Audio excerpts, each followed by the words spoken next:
Hey, what up, everybody? This is Dart Adams, and I'm here with the legendary, world famous beat junkie himself, DJ Babu. What up, sir?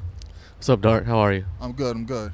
A lot of y'all may or may not know this, but the very first time I ever did anything for NEHip-Hop, as far as being an on camera correspondent, was when I showed up to an event for which Dilated Peoples and Jurassic 5 and some guy named Supernatural were performing. Do you know anything about that? I believe you're talking about the Word of Mouth tour. Yes, it was. Wasn't it the last show of the Word of Mouth tour? I believe it was. Yeah. I believe it was. Yeah. So we go back a while, but you are a staple in the DJ community. You're just like a legend, and a lot of cats that came up in this, like the last two generations, I'll say, came up and they were inspired by you and everything you did. So how do you feel about your longevity in the game and your influence? I appreciate that, first of all. It's all a blessing, man. You know, it's incredible to think that I'm still here eating off of DJing and making beats and playing beats and spinning and getting to travel the world still, and you know, me and my band and my DJ crew still, you know, relatively doing our things, and blessed, man.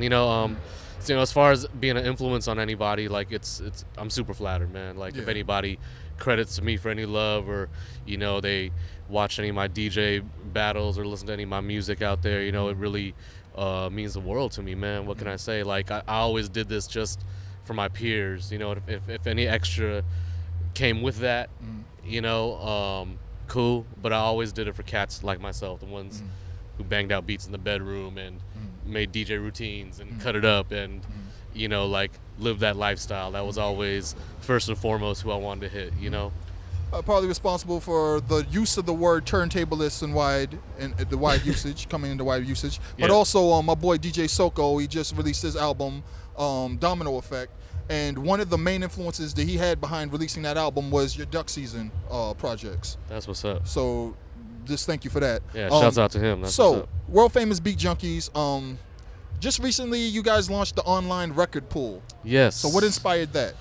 Well, you know, we're just at that point in the game where, you know, we did want to like create something to build a business, and you know, we knew we had a good brand. You know, we were a real reputable DJ crew, and you know, for years we've been thinking like, you know, how can we do this to help us, you know, to survive longer doing this. And also in another way, it was, you know, us trying to give back to the DJ community in a way. You know, for those that don't know, www.beatjunkies.com is the website, and I think we launched last October, I think. So like, dang, I think we're about to hit our 1 year anniversary actually.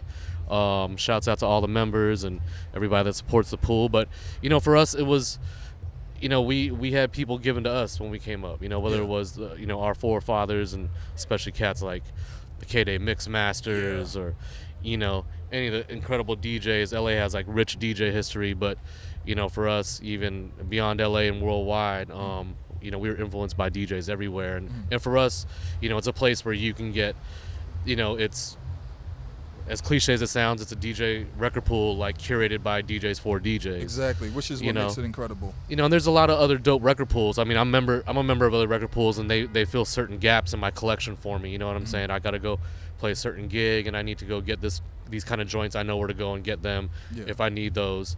But for the Junkies thing, it's kind of like, you know, it's more like rare classics, and you know, we have the new stuff too, but it's kind of like stuff that we just feel is timeless DJ music in general. And you know, you'll have some sick edits on there and different versions and remixes and acapellas and instrumentals. But yeah, man, you know, shouts out to everybody that's supporting that. beatjunkies.com, go check it out. Something I noticed that before we did the interview, my man is rocking the tubulars right now. These are probably the hottest kicks on the strizzy right now, if you ain't noticed.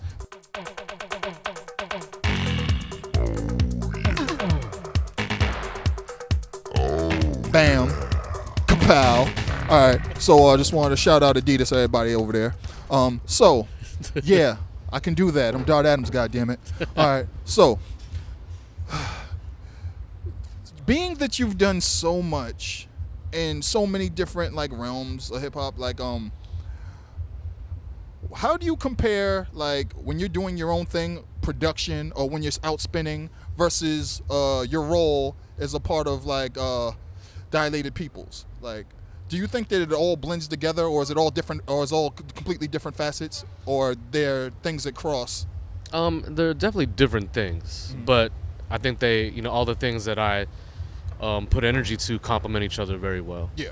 On so many levels, between Beat Junkies and Dilated alone, like it's hard enough to be in one band or one crew, let alone two or more sometimes, how people have to do it, these days. But I'm lucky enough that over the years I've been able to like even collab with both my crews, whether it's like making a joint on a Dilated record feature and the Beat Junkies on there, or the Beat Junkies being a part of a word of mouth tour and being an act on the bill along with Dilated, huge. which was always great. So it was time I got to be on stage with the Junkies and with Dilated. Yeah. But I think it all works together really well. Junkies keeps me on my toes as far as just straight DJing goes, and and Dilated's a special thing as well, man. We just put out our first record in a long time last year, and the response has been great. Cop that. Directors of Photography. Yeah. Great album title too, because if you follow Evidence or Evidence in French on Instagram or any of the other guys, man, it's like, dude. Oh, and salute to Rocka. Shouts out to That's Rocka and the homie. Evidence. All right, Rocka Art Science. So one last question before we go, and I have to ask this, especially recently on Twitter, we've been going back and forth, me and my homies.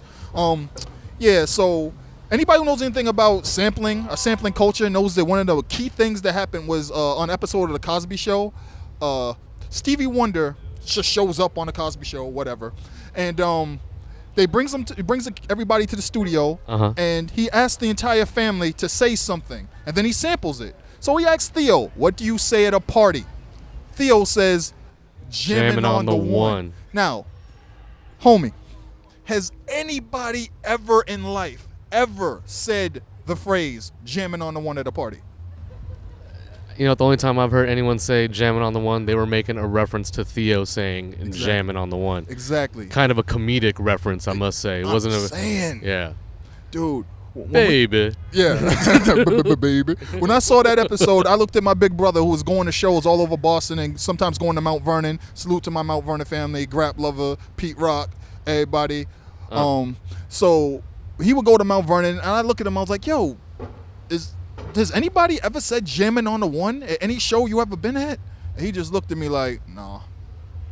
So just Theo. No, just Theo. Nobody's ever said "jamming on the one" at a damn party.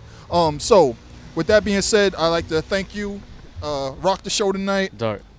Great to see you, man. I appreciate it. This is the legendary DJ Babu of the world famous Beat Junkies and Dilated Peoples. I'm Dart Adams. Salute. Peace, y'all. Yeah, he did that. He definitely improved on it. And he became my favorite producer, so no big deal. Yeah. I love Dilla. He's a good guy, good, humble, quiet individual.